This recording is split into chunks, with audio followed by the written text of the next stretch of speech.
A better thing to talk about, however, is the relationship between profits and cancer in the United States. There was a study that was published, I believe it was in 1994. It was a 12-year program, 12-year study. They looked at adults who had developed cancer as an adult, not childhood cancer, but adult cancer, right? And this is the main types of cancer that we get here in the United States. They did a meta-analysis of these people all around the world who developed cancer as adults for 12 years and were treated with chemo. And they looked at the results.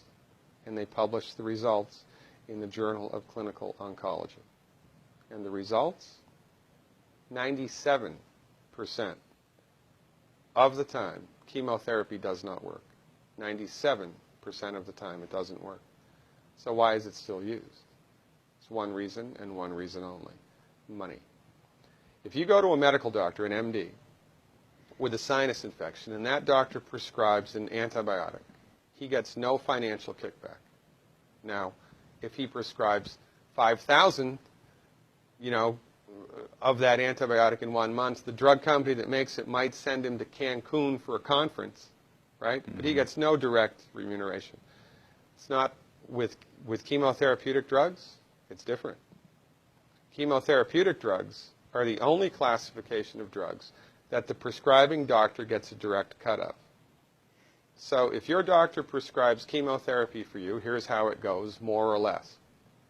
The doctor buys it from the pharmaceutical company for $5,000, sells it to the patient for $12,000, insurance pays $9,000, and the doctor pockets the $4,000 difference.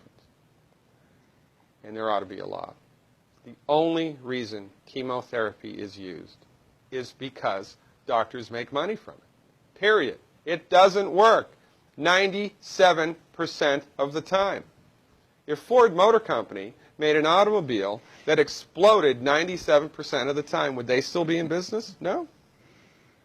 This is the tip of the iceberg of the control that the pharmaceutical industry has on us.